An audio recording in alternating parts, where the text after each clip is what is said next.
Bismillahirrahmanirrahim. Assalamualaikum warahmatullahi wabarakatuh. Waalaikumsalam warahmatullahi wabarakatuh. Ya, bagaimana kabarnya? Alhamdulillah, luar biasa. Allahu Akbar. Ya, saya absen dulu untuk yang hadir di ruangan. Mana yang namanya Siti? Hadir Siti? Hadir. Hadir. Farhatun, mana Farhatun? Hadiroh. Hadiroh. Nah, Devina ada Devina? Alhamdulillah ada. Yang Google Meet, coba dengarkan suara ibu. Siva hadir? Siva hadir?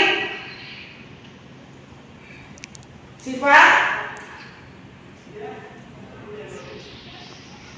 Siva?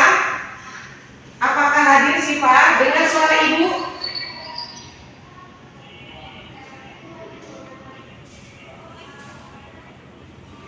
Amalia hadir? Amalia? Ya, Siva berarti tidak ada di Google Meet. Mungkin sedang ada kesibukan yang lain. Terima kasih yang di Google Meet masih tetap mendengarkan, masih tetap mengikuti pembelajaran MK Evaluasi Pembelajaran PAI semester 5. Ya, apakah sudah siap mengikuti MK ini? Siap. Dari pertemuan yang kemarin kita membahas tentang beberapa hal bagaimana seorang siswa itu tahu terjadi perubahan karena adanya pembelajaran. Pembelajaran itu adalah merupakan perubahan yang terjadi pada siswa ketika guru memberikan materi, kemudian siswa itu bisa mengaplikasikan apa yang sudah dipelajari. Perubahan di sini artinya perubahan perilaku. Ya, maka di dalam MK evaluasi pembelajaran perlu adanya evaluasi. Sampai di sini ada yang mau bertanya? Ya, Davina, silakan. Apa itu evaluasi, Bu? Oh, evaluasi. Ada yang mau jawab? Mungkin ada yang belum tahu. Evaluasi itu adalah alat untuk mengukur sampai di mana mahasiswa mampu mempelajari apa yang sudah dipelajari atau mampu mengikuti perkuliahan, baik itu per MK ataupun semua MK, dan perlu diadakan evaluasi. Maka mata kuliah ini sebenarnya perlu diadakan sebagai tujuannya untuk mengukur sejauh mana mahasiswa mampu memahami dari MK evaluasi itu. Nah, ini adalah sebagai capaian dari prodi PAI, kemudian diturunkan kepada capaian prodi mata kuliah. Ya, jadi evaluasi itu adalah alat berupa nanti bentuknya tes. Nanti tes itu bisa tes lisan, juga bisa tes tulis. Ya, kemudian yang kesemuanya itu perlu dirangkai di dalam pembelajaran. Nah, kalau di sini bahwa untuk mencapai perubahan tingkah laku itu adanya tujuan pendidikan. Tujuan pendidikan itu bisa dimulai secara umum, yaitu dengan tujuan dari GBHN atau tujuan nasional. Tujuan nasional adalah tujuan pendidikan untuk merubah perilaku menjadi manusia yang bertakwa, kemudian mencerdaskan kehidupan bangsa dan juga meningkatkan keterampilan. Tujuan secara umum dari nasional ini supaya warga negara Indonesia itu bisa menjadi orang yang religius. Orang yang religius di bidang apapun, baik itu agamanya Islam maupun non-Islam, karena mencerdaskan kehidupan anak bangsa yang tetap bertakwa atau patuh pada ajarannya. Kalau tadi saya sudah menerangkan capaian prodinya supaya bisa mengetahui sejauh mana kemampuan anak terhadap mata kuliah. Dalam hal ini ada teori dari Bloom, yaitu tentang taksonomi. Apakah ada yang sudah paham tentang taksonomi? Yang di sini paham tentang taksonomi atau mungkin yang lewat Google Meet? Ya, yang di Google Meet apakah ada pertanyaan?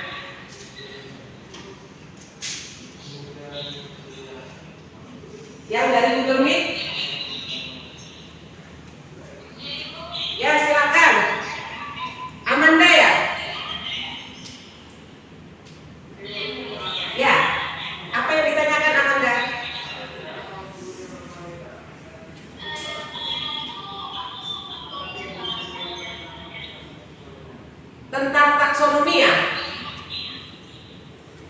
Ya, di dalam evaluasi pembelajaran, perubahan tingkah laku yang namanya manusia itu terjadi perubahan yang sangat dinamis, di mana sebagaimana perubahan teknologi sesuai dengan zamannya.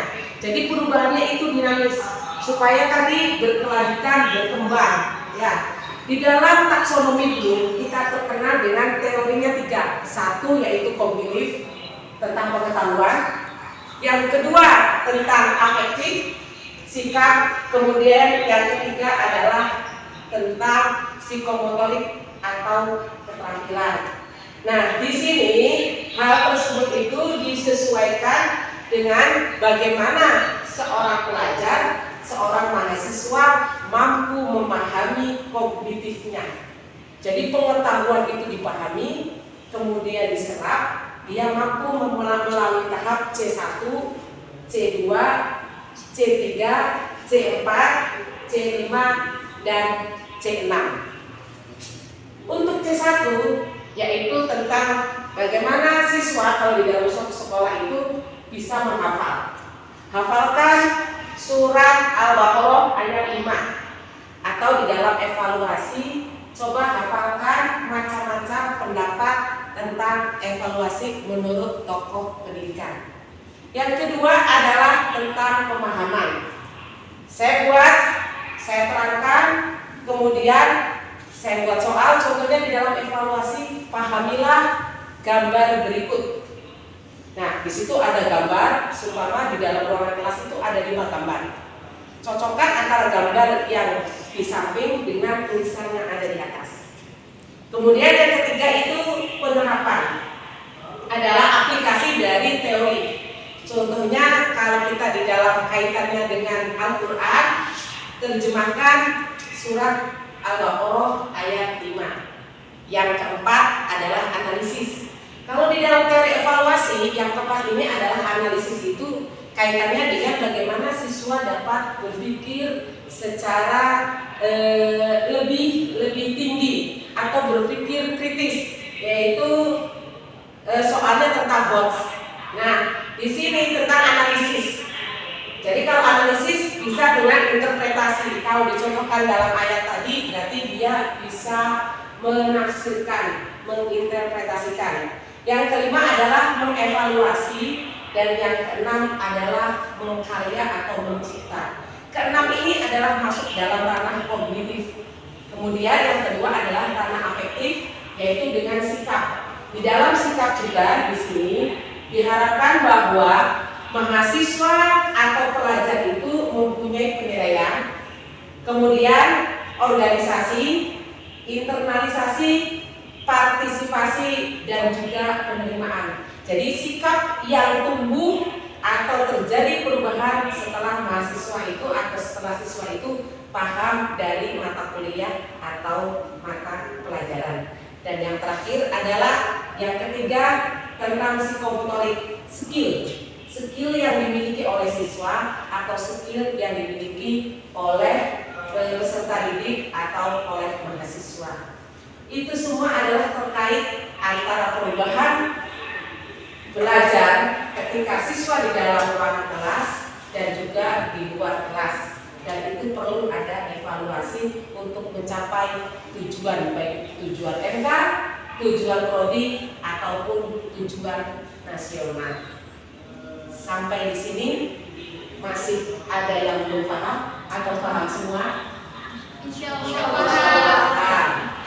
Karena kalian sudah paham semua, materi ini saya anggap sudah jelas. Tinggal kita untuk pertemuan berikutnya menjelaskan tentang bagaimana kalian membuat soal dari ranah kognitif, yaitu C1 itu soalnya LOTS, C2 C3 itu MOTS, dan C4 sampai C6 itu adalah soal BOTS.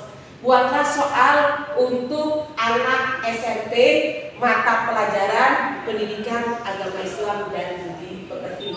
Dikumpulkan di hari berikutnya atau minggu berikutnya, yaitu hari Senin jam 9 pagi sebelum MK dimulai. Mari kita tutup dengan bacaan hamdalah.